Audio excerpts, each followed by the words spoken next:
Dan itu bahkan kami punya kakek, saya cucu Nabi Muhammad dulu. Saya cucu Nabi Muhammad yang 29 itu. Beliau itu toh meskipun di tubuhnya mengalir darah Nabi, tidak mencontoh Nabi. Segerakan, hancurkan.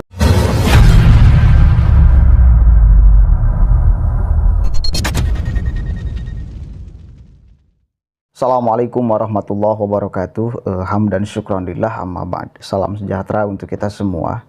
Semoga kita tetap berada di jalur yang diinginkan oleh Allah dan diridhoi oleh Allah Subhanahu wa taala. Sahabat-sahabat sekalian, ini ada berita yang bagi saya ini sangat menarik untuk dibicarakan karena istilah Habib itu masih menjadi perdebatan.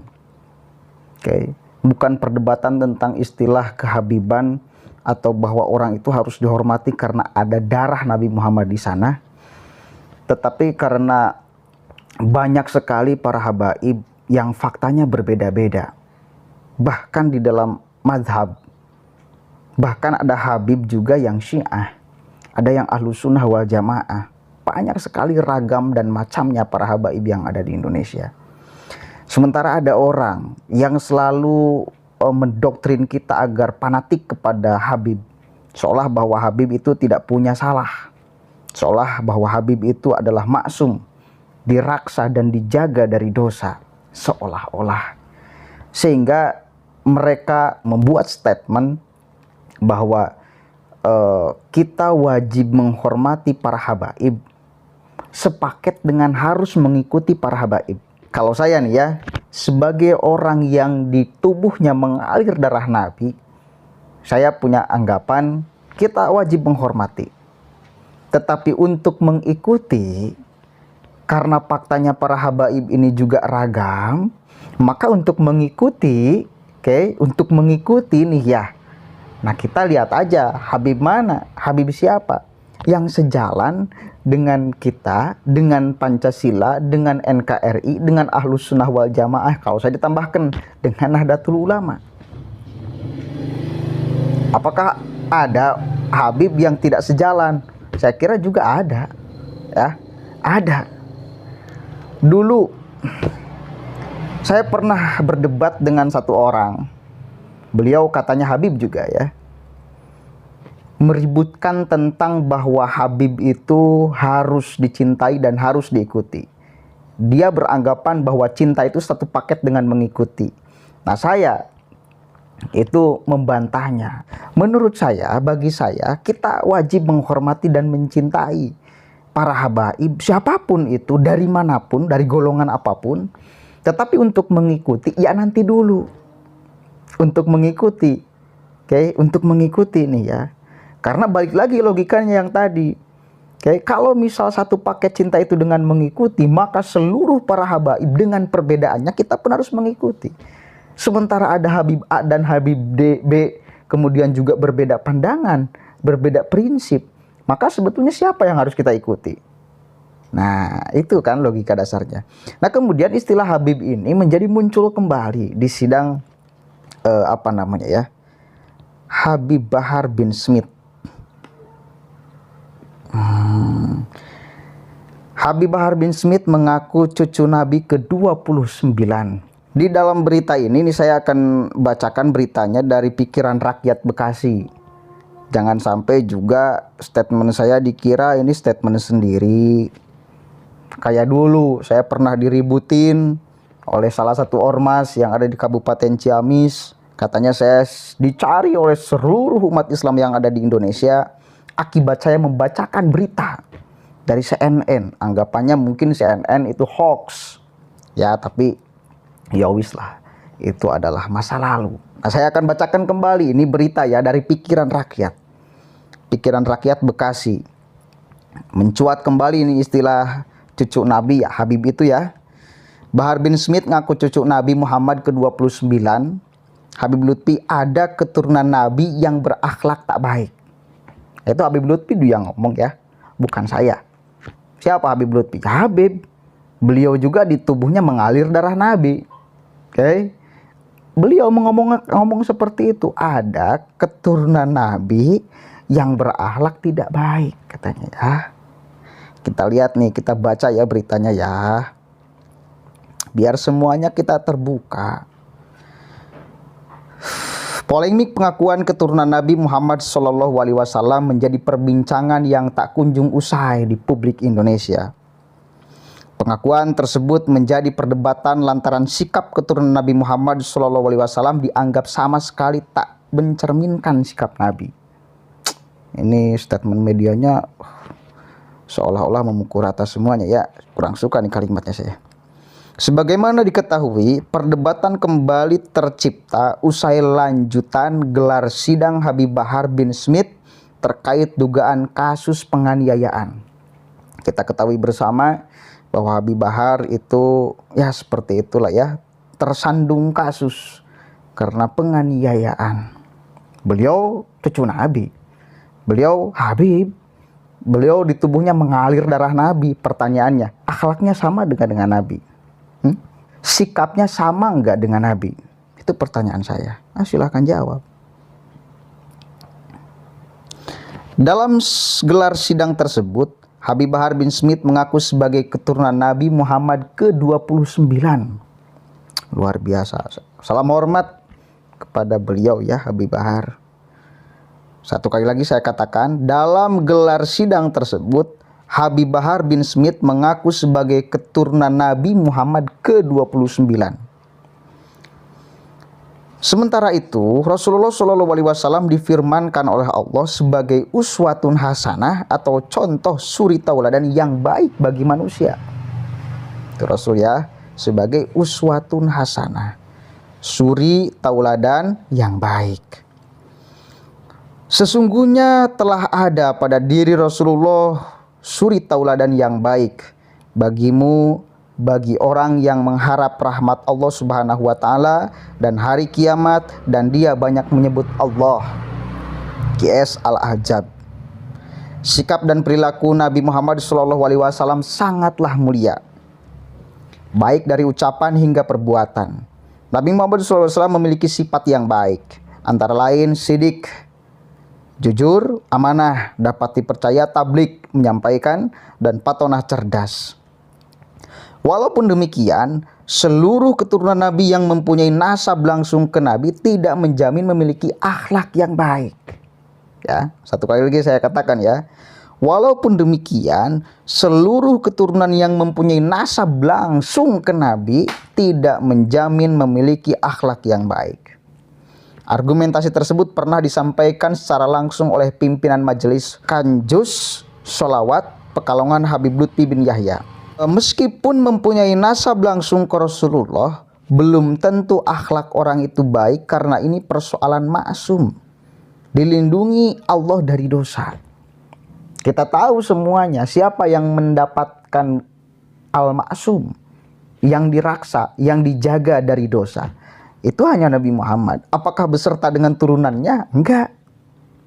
Habib Lutfi mengatakan enggak. Yang maksum itu hanya Nabi Muhammad. Artinya apa? Bahwa keturunan Nabi Muhammad ada kemungkinan melakukan kesalahan, ada kemungkinan melakukan kekeliruan. Oke? Maka jangan sampai kita mengkultuskan Habib seolah apa yang dilakukannya selalu benar. Padahal beliau tidak dimaksum, tidak diraksa, dan tidak dijaga dari dosa. Bukan berarti kita beranggapan bahwa Habib itu pasti berbuat dosa, bukan. Tetapi ada kalanya, ada kemungkinan. Nah, kemungkinan ini kemudian kita harus pertimbangkan. Sehingga menjadi doktrin awal kita agar tidak fanatik buta terhadap Habib, seolah menganggap bahwa dirinya suci, dan sehingga menganggap bahwa apa yang dilakukannya selalu benar 100% adalah apa yang dilakukan dan dianjurkan oleh agama serta Allah Subhanahu wa Ta'ala. Maka jangan heran jika keturunan Nabi ada yang berakhlak tidak baik. Lawang mereka tidak dimaksum kok. Nah, ya, kata Habib Lutfi. Jangan heran jika ada keturunan Nabi yang berakhlak tidak baik. Pertanyaan saya, ada gak di Indonesia yang dia selalu mengklaim sebagai keturunan Nabi, atau bahkan mungkin ya nasabnya memang sampai kepada Nabi, tetapi akhlaknya tidak mencerminkan akhlak Nabi? Ada enggak? Silahkan jawab. Oke.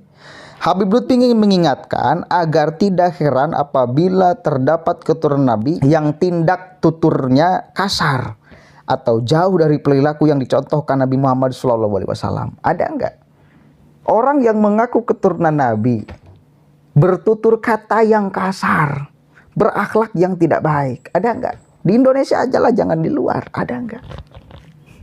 Coba Anda jawab. Ada enggak? Kalau ada nih ya, berarti beliau itu toh meskipun di tubuhnya mengalir darah Nabi, tidak mencontoh Nabi. Ya. Tidak mencontoh Nabi. Oke, mereka adalah keluarga Nabi. Mengalir di tubuhnya darah Nabi. Apakah kita sebagai umat muslim yang tidak mengalir di tubuh kita darah Nabi bisa dianggap keluarga Nabi? Bisa, bos. Kullu muslimin, seluruh orang Islam itu bisa dianggap sebagai keluarga Nabi. Bisa. Jangan jauh-jauh lah. Jangan jauh-jauh. Dalam kitab Tijanud Darori, keluarga Nabi Muhammad itu ada yang qorib, ada yang baid. Qorib itu dekat, baid itu jauh. Ya. Konsep dekat dan jauh artinya kalau dekat itu yang mengalir di tubuhnya, oke, darah Nabi, keluarga yang qorib tuh. Yang baid seluruh umat Islam. Itu bisa dijadikan atau diklaim atau bisa kemudian nantinya kita dianggap sebagai keluarga Nabi. Ukurannya apa? Ada di wilayah ketakwaan, ada di wilayah ketaatan kita kepada agama dan kepada Allah serta kepada ajaran Nabi Muhammad SAW. Nah, itu baru kita akan dianggap sebagai keluarga Nabi. Meskipun yang baid. Ya, meskipun yang baid. Tapi kan kemudian itu menjadi pertimbangan awal. Akan dianggap keluarga Nabi. Apakah ada keluarga Nabi yang tidak selamat? Ada enggak? Kok coba kita cek sejarah. Dulu Nabi Nuh. Nabi tuh ya, Nabi Nuh. Beliau punya anak, siapa namanya? Kan'an. Bener gak? Selamat enggak? Selamat gak Kan'an? Enggak tuh. Keturunan Nabi loh. Tidak selamat. Mengalir di tubuhnya darah Nabi Nuh. Tidak selamat. Kenapa? Karena tidak mau iman kepada Nabi Nuh. Artinya jangan sampai kita menjadi orang yang seolah-olah epesmer karena kita bukan keturunan Nabi. Jangan jadi epesmer. Yang penting ketaatan kita matang, penghambaan kita kepada Allah dan syariat yang telah Nabi Muhammad berikan kepada kita, kita jalankan dengan benar. Insya Allah kita bakal diaku sebagai keluarga Nabi. Lanjut ya.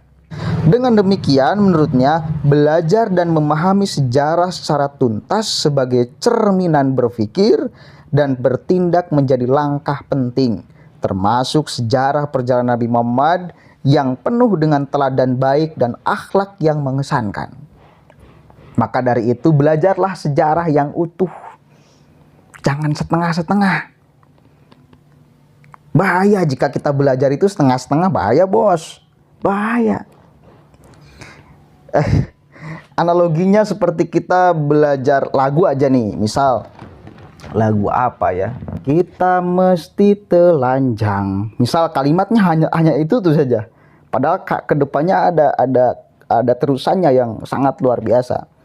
Kalau misal hanya kita belajar atau menghafal kalimat lagunya setengah, ya akan celaka dipahaminya, seolah-olah di dalam lagu tersebut kita harus disuruh bertelanjang, kan gitu. Begitupun sama sejarah Nabi Muhammad yang begitu panjang dan sangat mengesankan. Oke, di dalam catatan sejarah Nabi Muhammad pernah berperang? Ya, pernah berperang. Meskipun kalau menurut saya itu bukan berperang, tetapi Nabi Muhammad itu diperangi. Nah, ketika diperangi Nabi Muhammad tidak diam dong. Karena urusannya dengan nyawa, urusannya dengan umat, ya. Oke, diperangi. Ketika kafir Quraisy perang Badar misalnya, siapa yang melempar surat pertama? menantang perang. Apakah dari golongan Nabi Muhammad? Enggak. Kafir Quraisy yang mengirimkan surat kepada Nabi Muhammad. Artinya bahwa beliau itu diperangi, bukan perang. Ya. Yang mengajak perangnya itu bukan kelompok Nabi, tetapi kelompok Quraisy. Bahkan saya menyimpulkan perang itu adalah jalan terakhir ketika jalan diplomatik sudah nggak bisa. Mengocorkan darah itu jalan terakhir.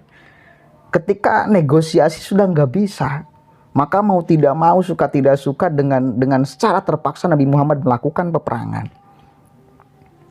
Oke, benar tuh Nabi Muhammad di masanya pernah berperang, ya.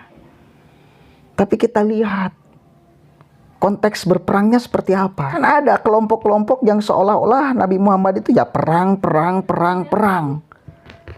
Padahal itu hanya sekian persen dari 100% perjalanan hidup Nabi. Kebanyakannya Nabi Muhammad itu ya silahkan lihat cara berdakwahnya seperti apa. Misal kita terkenal nih cerita ini ya. Setiap mau sholat subuh, Nabi Muhammad selalu diludahi. Oke, selalu diludahi. Mau berangkat sholat diludahi. Nabi Muhammad cuma mengusap bahasa Indonesia mengusap apa? Mengelus. Mengambil ludahnya orang yang meludah itu ya. Diambil, buang. Selalu setiap hari seperti itu tuh. Hingga datang suatu waktu di mana yang meludahnya itu nggak ada. Kemana sih orang yang meludah ini ya? Ditanyakan, bayangkan Nabi Muhammad. Ditanyakan, kemana orang yang suka meludahi saya ketika mau berangkat sholat berjamaah ini? Ternyata ada kabar bahwa orang tersebut sedang sakit.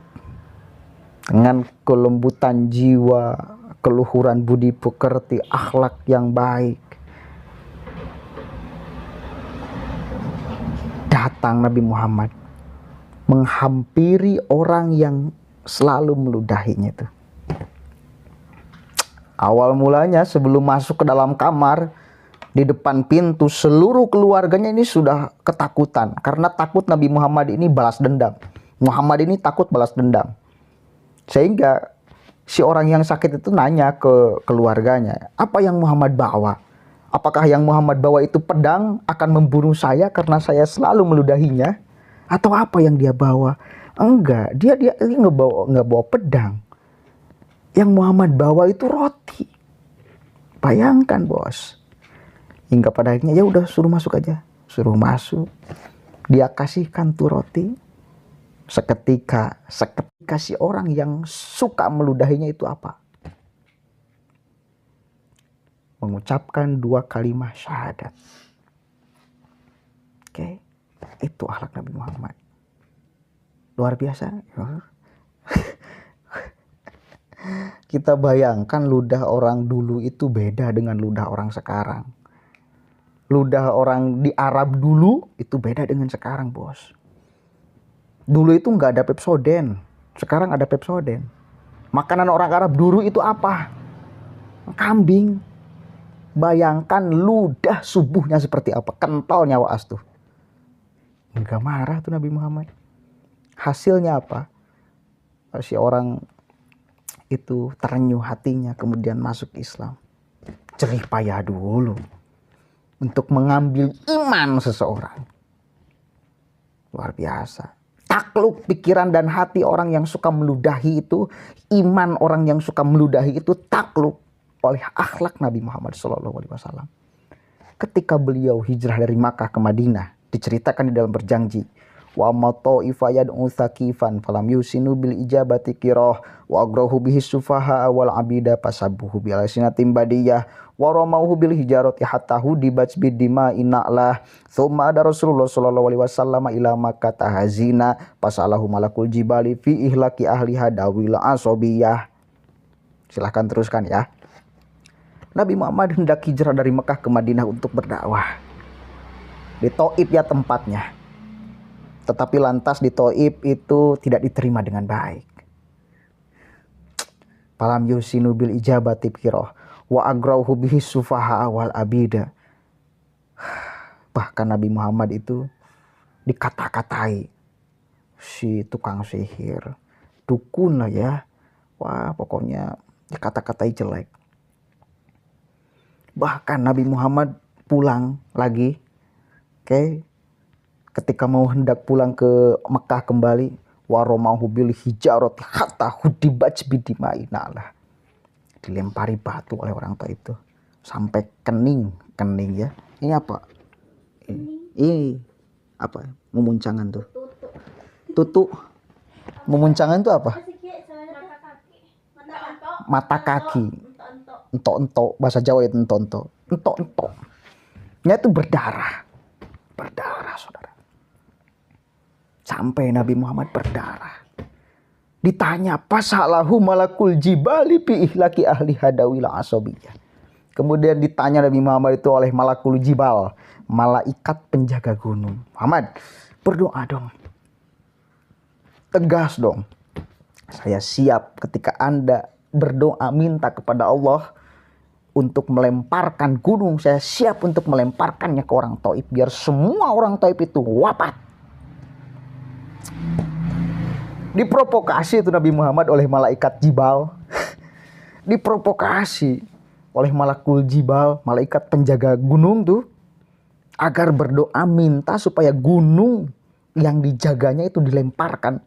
Sakingku malaikat juga sebel melihat kelakuan orang Taif tuh. Manusia istimewa pilihan Allah di seperti itu kan oleh orang-orang Taif. Sebel, malaikat juga kalah kesabarannya oleh Nabi Muhammad ya. Tetapi apa yang Nabi Muhammad ucapkan? Enggak. Saya diutus itu untuk menyampaikan, untuk berdakwah. Hanya diutus untuk itu. Bukan untuk menghancurkan. Luar biasa. Tugas saya hanya berdakwah. Manakala orang tersebut mau masuk ke dalam ajakan saya, ya syukur alhamdulillah. Manakala enggak juga, ya enggak jadi apa-apa. Saya akan terus mendakwahinya. Bukan tugas saya untuk menghancurkan. Luar biasa. Kalau saya diseperti itu kan oleh orang yang masih punya nafsu nih ya.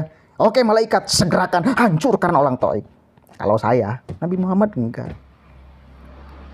Enggak Nabi Muhammad. Oke. Jadi jangan sampai setengah-setengah belajar sejarah. Seolah-olah ajaran Nabi Muhammad itu hanya sampai di sana saja. Oke. Ada masalah perang. Ada masalah perang. Tidak seperti itu saudara. Enggak seperti itu ajaran Nabi Muhammad. Berdakwah kita kepada orang lain tidak mengikuti bunuh. Enggak. Ada satu kafe. Di sana ada minuman keras. Tidak wah kita obrak-abrik. Enggak seperti itu saudara. Enggak. Bahkan lebih hebat lagi. Udah bakal lebih panjang ya. Oke. Begitu saudara. Intinya belajar sejarah yang utuh. Jangan sampai kita fanatik kepada manusia selain Nabi ya. Karena semuanya ini dari kita itu tidak masuk. Bahkan ada Habib siapa nih, bangga amat sih ngaku keturunan Nabi, diucapkan lagi. Bayangkan jika Anda mengklaim sebagai anak Nabi, oke, kemudian berbuat salah, yang akan salah itu bukan hanya Anda, tapi mewakili agama dan bahkan Nabi Muhammad. Makanya ada orang sebagian Habib yang tidak mau mengaku Habib dan tidak mau disebut Habib. Ada tuh ya. Karena apa? Karena lebih menjaga. Jangan sampai agama yang suci, ajaran Nabi Muhammad yang baik, yang santun dan sebagainya, jangan sampai dikotori dengan jangan-jangan saya berlaku salah. Padahal saya sudah mengklaim anak Nabi. Saya tidak dijaga dari dosa kok. Saya tidak masuk. Mungkin pikirannya seperti itu ya. Ada loh. Keturunan Nabi yang tidak mau dipanggil Habib. Ya. Allahul muwaffiq ila aqwamit thoriq wallahu a'lam bishawab. Assalamualaikum warahmatullahi wabarakatuh.